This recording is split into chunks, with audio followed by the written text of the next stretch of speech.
behind K.A.B. So K.A.B is my initials, so Kevin Alfred Button. Um, we couldn't think of a better name at the time, so we've kind of stuck with that. And it kind of works a little bit in kind of the genre that we're aiming for. Where we fit in terms of genre is perhaps debatable up to listeners a little bit. We're still trying to figure that out ourselves. We kind of identify ourselves as an alternative rock band, but when it's more in line with like the British modern rock sound rather than like perhaps the American rock sound. I think there's a slight difference there. There's a bit of aggressiveness in it. I'm definitely influenced by older bands such as like Pink Floyd, Metallica, Queen, that sort of stuff. So yeah, we're still pinning that down. We're a relatively new band on the scene, so to speak. We're all from Coventry. There's some connections and ties to Vermusery, which I know you guys have played on the radio a few times over the years. Absolutely, yeah. I was the drummer for Vermusery for quite a few years, and Joel, who's like the band leader of Vermusery, he partakes in K.A.B stuff. So K.A.B kind of became more of a thing during my time Nexus doing a master's. Nexus is a music university, Christian uni in Coventry. Um, and it kind of COVID and stuff happened, and I started doing songwriting for myself and started making music, and music started being born out of that. So that's kind of where we're at. We've released an album out last year called Pause Reflect. That's kind of our introduction. That features me on all the tracks on vocals and guitar, but I've got loads of guest friends and musicians all over the album, and it's kind of it's a very collaborative project. Okay, cool. So, I actually thought you were still in the Musery. So, have you actually left that band now? When did that happen? So Vermusery is still continuing. I am less of a permanent member and more of a session drummer. So if they need me to drum for them live, like I did a few months ago, when we played the Coventry Empire in Coventry, I drummed with them, and so I'm still connected, but I'm not kind of part of them on the day to day kind of running of things, so to speak. So yeah. Oh, okay. Well, that's fine. There's quite a few, as far as I could tell. I mean, I've got the Musery's newest album. The is it Pushing Forward, Moving Forwards? It's Moving forward, yeah, Moving yeah. Forward. There we go. And I've got a few tracks by yourself, and there's definitely elements of that I see elements in both of those that I see that are very, very similar. As much as they are quite Hmm. alt rock, and they are that, but there's definitely a very big progressive flavor going through it all. Like there's a definite playing with time signatures and stuff like that going through it. Yeah. Is that a coincidence, or is that you're bringing that to both bands, or is it what's going on with that? Um, I think it's just a natural overflow of what I love as a musician. Some of those odd time signatures and stuff happened and were created in Vermusery before I joined the band. So I Right. think I was a good fit into Vermusery, and because I was into that sort of stuff, so I was like, wow, a female fronted alternative progressive rock band thing. I was like, oh yeah, they need the new drummer, great. I'll jump on that, and to be able to do the album and stuff with them, and kind of bring that out properly as a Yeah. full length album and get all those different flavors of progressive rock on there for sure was a big thing that I was a part of, and definitely part of my musical DNA. I think with K.A.B, we're less like traditional progressive rock, Mhm. and but you still get that kind of quirky old types and itches, weird moments, just things that kind of catch you out that aren't Sure. perhaps normal in the K.A.B music. So that it's definitely part of my musical DNA. Nice. And to be honest, a lot of it comes from just jamming about on the guitar and being like, oh, I've accidentally played something in five. I think that is, oh, well, let's stick with that and figure out what a drum groove underneath and how can we make it melodic and musical. And it's kind of fun. So, Yeah, yeah, yeah. yeah, big part of my musical DNA. Nice. Don't they say like once is a mistake, twice is jazz? Isn't that like Right, something like that. Yeah, yeah, yeah, yeah. Okay, so Uh, it's Is there like a mission behind the K.A.B stuff? It's like obviously the music is one thing, but underneath that, is there like a what's your kind of why you're putting this stuff together and getting out there in the UK? I think the biggest thing is it's an outlet for me to kind of express myself in a way that I just can't through any other lens or any other way. I think um, the K.A.B music always starts with me, and I think naturally a lot of it ends up being autobiographical, whether that's the sound of the music or the lyrics. Right. And so it being a kind of creative outlet in that sense is a huge part of the mission, so to speak. But more than that, just I feel like we're quite different. We're quite set apart from kind of what's in the scene, and so bring in a new flavor, something different to the local rock and metal scene Mm. across the UK, is a big part of it as well. And I think authenticity, and so obviously with everyone in the band, or most of us in the band being Christians, um, and faith being a central part of my life, that naturally will flow through the music and the performances. And so that's a huge part of it as well.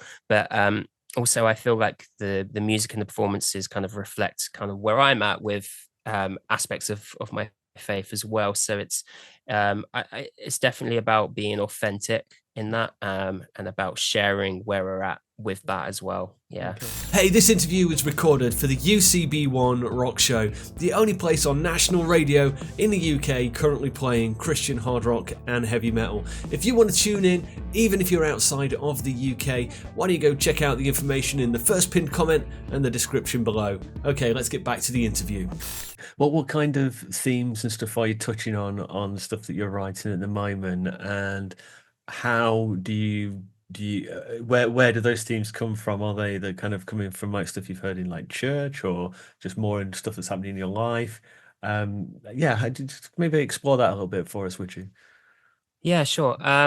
So I think with our first album, Pause Reflect, Mm. that was very much, I mean, the early parts of those songs were kind of written in like 2017, I think, when I first started playing around with some different ideas. And so that, I think some of the lyricisms that were kind of written then and then developed a few years later during like lockdown, Mm. that deals with kind of what I call the protagonist. And I think often the protagonist is me, but I do take um, I do take some poetic license, and it's not fully autobiographical. But Pause Reflect very much was about what is it like to encounter God for the very first time? Oh. What is that kind of road to Damascus kind of experience or encounter with God that transforms your life and causes you to kind of recognize those chains in your life that you just want to see broken. And that's where you kind of get those songs like Break These Chains and Generation and Never Said Out, um out of that. And then Hypocrites was more kind of a song that I did that was like looking out into the world and looking at ourselves and going, wow, we're all really quite hypocritical. We think we have all this knowledge, but there's so much discovery to be made. So that was kind of where that was at. And now Mm.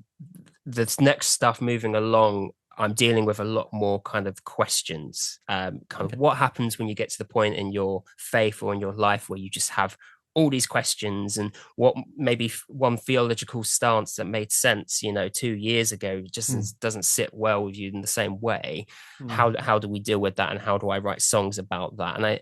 And that's kind of where I'm at now, and kind of the newer music is about. But I always have in my sights where I want to go next, which is more like we have a choice to, even if we don't have the answers to every question that we have a choice to fight for the faith that we choose Mm. to trust in. Um, and so I'm kind of experimenting and writing songs around those themes at the moment.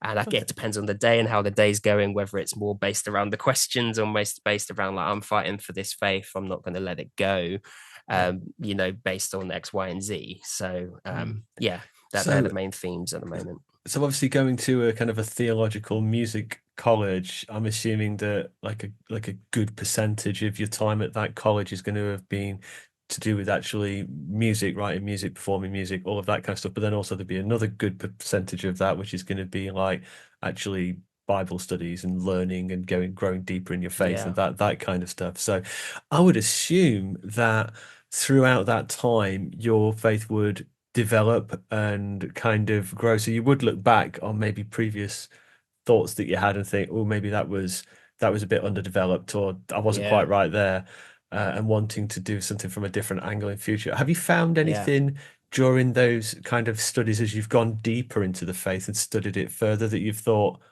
oh, actually, I think this is a contradiction, or I think this is a problem? And how do you kind of, with the faith, how did you kind of address those kind of things?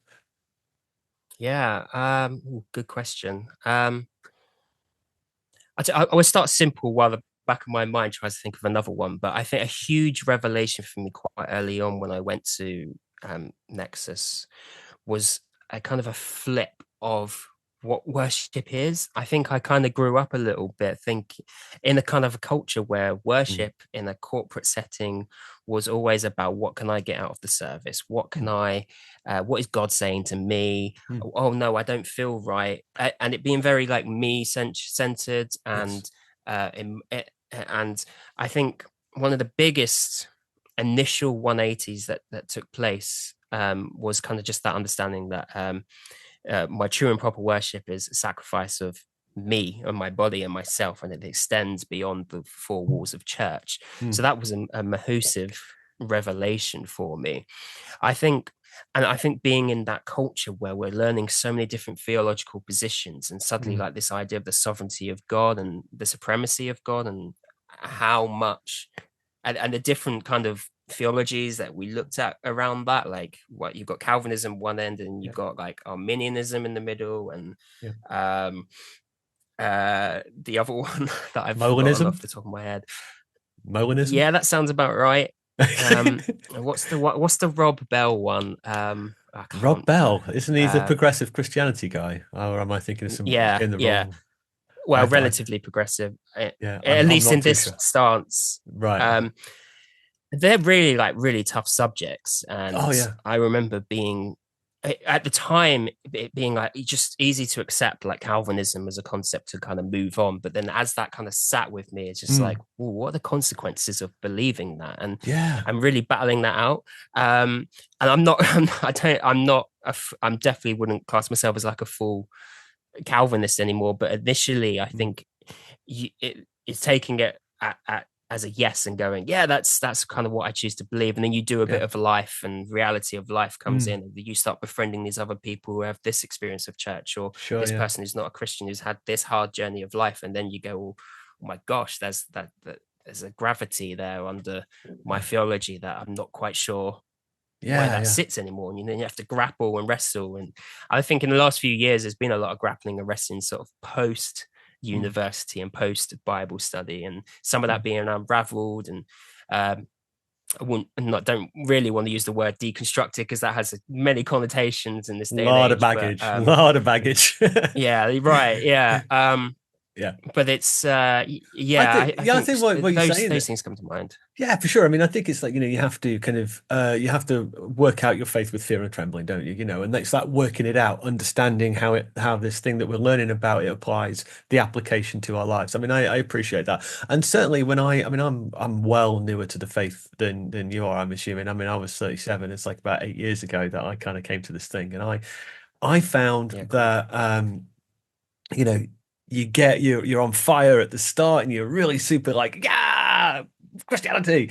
And then like you hit reality and then you come and I think there's all these different seasons that you go through, aren't they? And it's just Yeah, interesting. And I think it's understanding what the non-negotiables are, the primary yeah, things, and then identifying things that are maybe of secondary or even tertiary importance, like things like Calvinism. yeah. I mean, I was like, somebody goes, "Oh, you a Calvinist or you're an Arminianist?" And I'm like, "I don't know, but as soon as I know, I'll really believe it." And I'm like, oh, I don't know. I think Yeah, with Calvinism, man, like it's a real challenging one because you basically the whole issue with that is like, okay, if God predestines all of this stuff, then He's predestining a whole heap of people to hell, and that's like a yeah, really, yeah, right, yeah, really, really bad one. So, but on the other side of it, I've heard people who are like really super reformed, kind of like giving really passionate arguments that I can't. And I'm just kind of like, okay, that's great. I think there's just a lot of ground for people of these different camps to just come talk and discuss,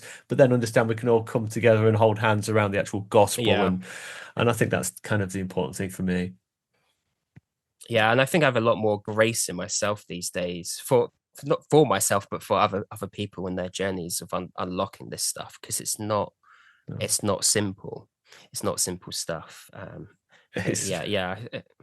It's really not, is it? It's really not. That word grace is just so important, and it's like it's so difficult to kind of have that sometimes. I've literally been that guy who sat down and listened to a podcast on like a 45-minute drive into work, talking like just a kind of podcast about like a message about grace or whatever. And then I'm like 2 minutes from the door at work, somebody cuts me up and I'm straight on the horn. You know, and it's just like yeah. I relate to that. Yeah, it's really hard. It's really, really difficult. But you know, this is all about the growth, isn't it? And that's really cool.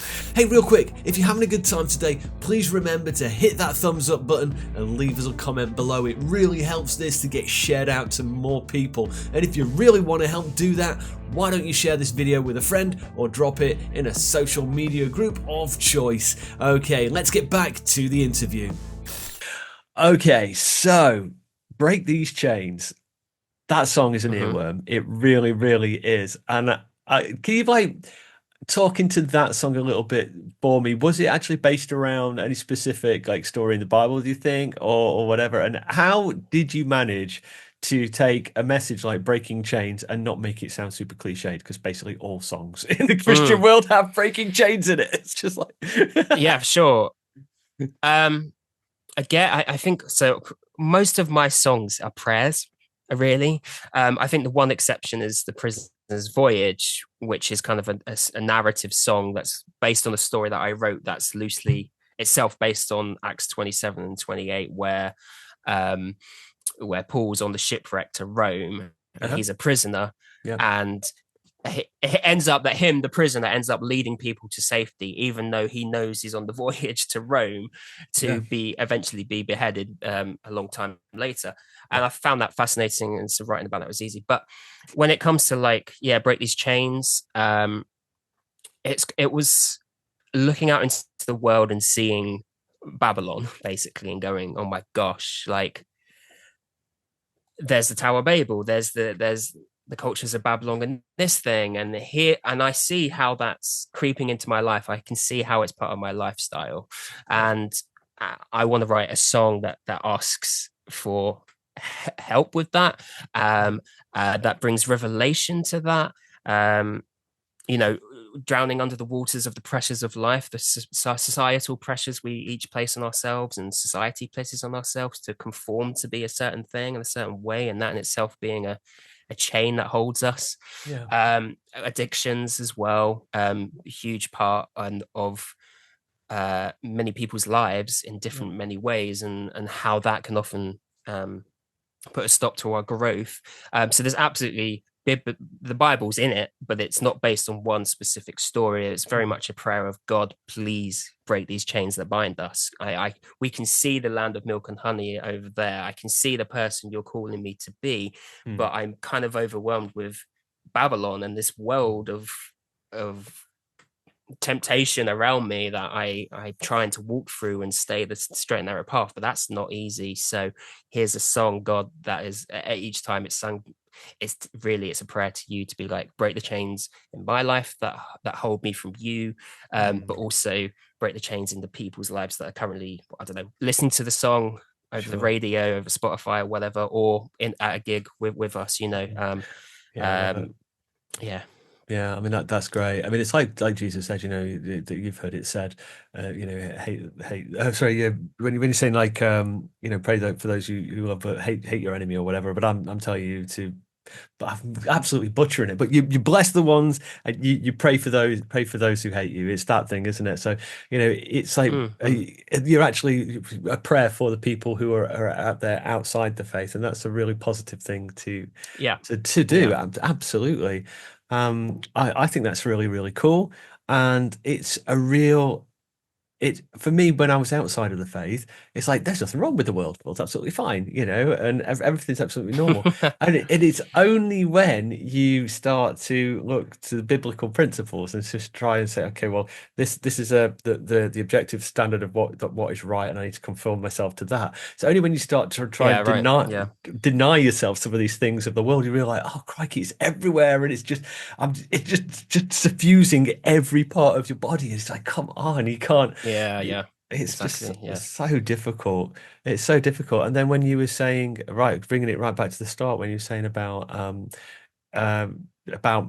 me-centric preaching and stuff like that, it's even got into the churches, it's even got into like what we Hmm. consider popular Christianity, hasn't it? It's just like this, what's in it for me? What's in it for, these sermons can become like self-help preaching, and like this is what's in it for you, and if you give this amount of money you're going to get 10x back, and some of the like this is like the really extreme examples. Sure. This Yeah. is Prosperity gospel. Yeah. Yeah. not Yeah. every Yeah. church, but do you know what I mean? And even down to like Yeah. just general kind of stuff, you could see that we don't hit on some of the core tenets of the church. So even people inside the church can maybe have change that they're just blind to, they don't even see, because we're not Yeah. getting woken up to it. So I think it's a good prayer for people inside the church, outside the church, just all human Yeah. beings. We're all, if you're not worshiping God, then you're worshiping something else. It's just straight idolatry.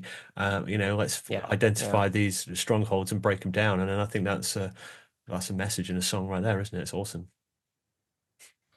Yeah, right. Well, that's exactly the heart of it.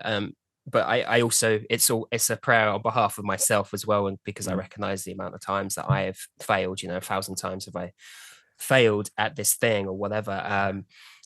So I try and put myself in the story as well. Yeah.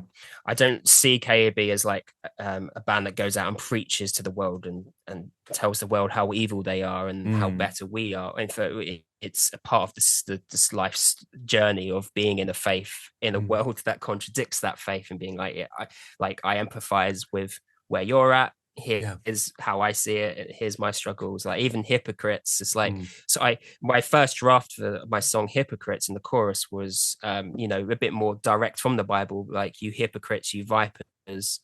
Yeah. Um, but I changed that to, are we hypocrites? Are we vipers? Are we all the same? Because then it Mm. puts the onus on us as much as it does other Mm. people as well. And Yeah.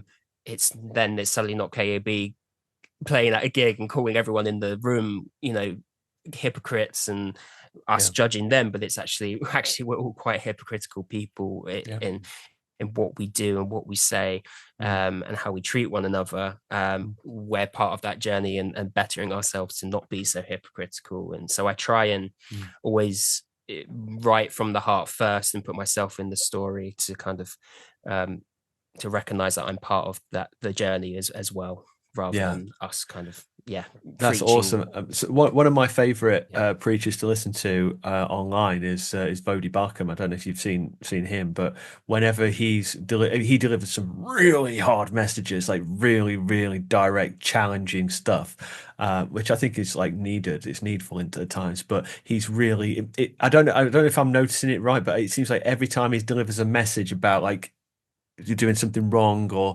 sinful or evil, he's so careful to say, we do this and I do that. We It's always like I'm doing this Yes. thing, because it's like it'd be so good easy to stand up there and just point your fingers and say y'all need Jesus, you're sinful, you're this, that, you're other. But it's not. We're all the same. We're all. Yeah, I love that. Yeah, it's really, really good. Okay, so we've not got a whole heap of time left, but I really want to know what's the future for K.A.B, because I've been really excited by what I've seen so far. So what's your plans for like the end of the year and into next year, I guess?